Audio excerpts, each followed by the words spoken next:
Un cordial saludo reciba de mi parte, Dr. Giovanni Plensic, le habla Luis Moreno y a continuación le hablaré sobre el examen abdominal de la paciente embarazada, que como debemos recordar va a tener ciertas variaciones debido a que esto va a cambiar a lo largo del tiempo.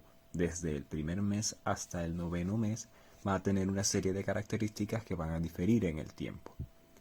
Y esas características las podemos definir mediante las herramientas de estudio semiológico como son la inspección, la palpación, la percusión y la auscultación. Aunque la parte de la percusión no va a demostrar datos tan específicos ni que tengan realza sobre lo que nos interesa abordar en la paciente embarazada. En lo que corresponde a la inspección, vamos a tener ciertas características que pueden variar y debemos tener a consideración como lo son el tamaño, la forma, si presentan deformidades, hay evidencia de cicatrices, estrías, cambios en la coloración.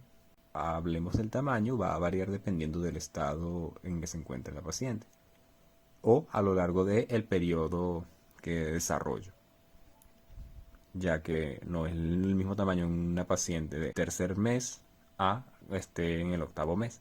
La forma va a variar dependiendo si tenemos una situación de eje longitudinal, transversa u oblicua, o si tenemos un embarazo múltiple.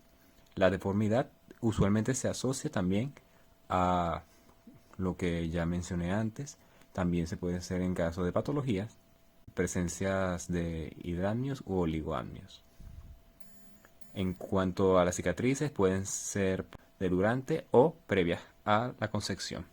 Y los cambios de coloración van a presentar por lo general una hiperpigmentación de la línea alba y las estrías que pueden estar presentes cuando ya se distiende la piel más de lo habitual. En lo que corresponde a la medición de la altura uterina, vamos a realizarla en la paciente colocándola en decúbito supino o decúbito dorsal. Colocaremos una cinta métrica a nivel del pubis y por el eje medio, pasando por la cicatriz umbilical, hasta que con la mano opuesta palpemos lo que sería el fondo uterino, y allí es donde vamos a colocar la cinta métrica. Esto nos va a dar un valor que llegaremos a la tabla de los percentiles, y por lo general entre las 20 a 36 semanas de gestación esto va a coincidir con las semanas de gestación. Algunos aspectos relevantes tienen o pueden alterar la medición de la altura uterina, como es la obesidad, presencia de miomas, gestación múltiple, la posición del feto, oligohidramnios o polihidramnios. Ahora pasaremos al diagnóstico de ubicación fetal, que será por medio de las maniobras de Leopold. ¿Qué son las maniobras de Leopold? Es un grupo de maniobras que se podrían realizar a partir del segundo trimestre, pero adquieren mayor relevancia entre la semana 28 y 30, puesto que la primera maniobra es la que se puede realizar antes de ese tiempo para obtener información veraz y precisa. En las precauciones para realizar estas maniobras, debemos informar a la paciente sobre lo que se le va a realizar. Se debe vaciar la vejiga previamente. El examinador va a tener que entibiar las manos a la temperatura ambiente para no generar ningún tipo de adversidad de la paciente. ¿Qué nos permite evaluar las maniobras de Leopold? Lo que es la actitud, posición, presentación. La primera maniobra es la que nos va a determinar qué parte del feto va a ocupar el fondo uterino y por lo tanto la situación en que éste se encuentra. Como podemos observar en la imagen, vamos a ubicarnos en el lado derecho con la mirada hacia el rostro del paciente, y con ambas manos vamos a proceder con la palpación lateral para podernos ubicar lo que sería en el fondo uterino. Una vez allí, vamos a proceder a palpar y dependiendo de lo que encontremos, vamos a indicar qué presentación será. Si encontramos algo que es redondo, de consistencia regular, que debería presentar un leve peloteo entre las manos, o posiblemente se debe corresponder a la cabeza, es decir, el feto estaría en posición podálica. Por el contrario, si vamos a percibir partes blandas, duras, sin regularidad, eso es lo que se debería atribuir a la pelvis del feto, lo que podría ser una posición cefálica. La segunda maniobra de Leopold va a explorar lateralmente al útero y determinará el dorso y las partes fetales. Con esto se determina la posición, si será dorso izquierda o dorso derecha. Una vez ubicados nuevamente en el lado derecho con la vista frente al rostro de la gestante, vamos a ir a palpar el lado derecho del abdomen y el lado izquierdo para ver dónde se encuentra una superficie uniforme, regular a lo largo, y del lado contrario debería poder apreciarse una superficie irregular, mucho más depresible, sin compresión de pared, lo que nos indicaría que estamos hacia la parte frontal del feto. Por el contrario, la superficie lisa es la que nos va a orientar hacia el dorso.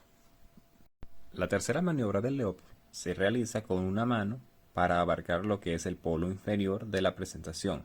Una vez hecho esto, podemos confirmar la presentación fetal. Aunque existe la variante de que se realiza con ambas manos, realmente la significancia verdadera la tiene la mano que palpa el borde inferior, así como se aprecia en la imagen, pero la mano diestra en este caso es la que va a permitir identificar lo que anteriormente dije sería la presentación fetal. La cuarta maniobra es la única que es ejecutado mirando hacia los pies de la gestante.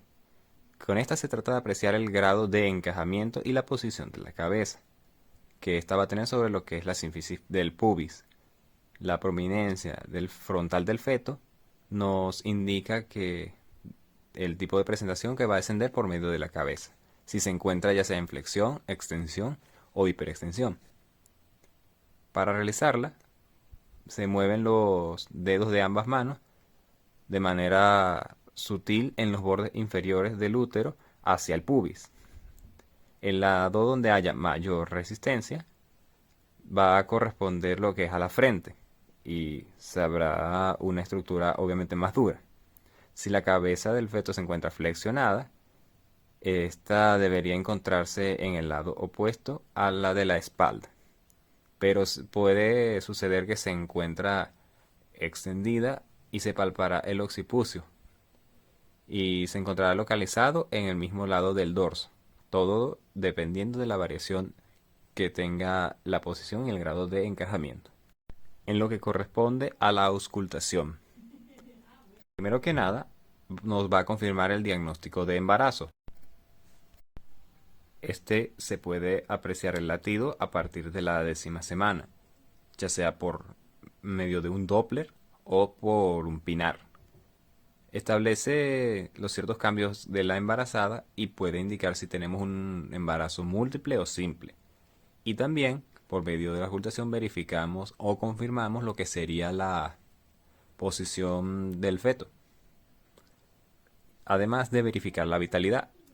¿Y cómo hacemos eso? Como ya se dije, se puede utilizar un Doppler, un estetoscopio de pinar o el estetoscopio de la ENET en la parte de lo que es la campana. Una vez ubicado el latido cardíaco del feto, se debe escuchar por alrededor de 1 minuto y luego esperar para volver a auscultarse. ¿Por qué se hace de esta manera? Porque por lo general el latido fetal es irregular. ¿Qué quiere decir esto? Que de 1 minuto a otro puede tener ciertas variaciones que oscilan entre 5 a 25 latidos por minuto. Todo esto es comprendidos en una frecuencia cardíaca que para un feto es lo normal, que se encuentra entre 120 a 160 latidos por minuto, lo que correspondería que más de 160 taquicardia fetal y menos de 120 a una bradicardia fetal. Muchas gracias. Y siempre recordar, no te empeñes en ser conocido, sino en alguien que valga la pena conocer. Patch Adams.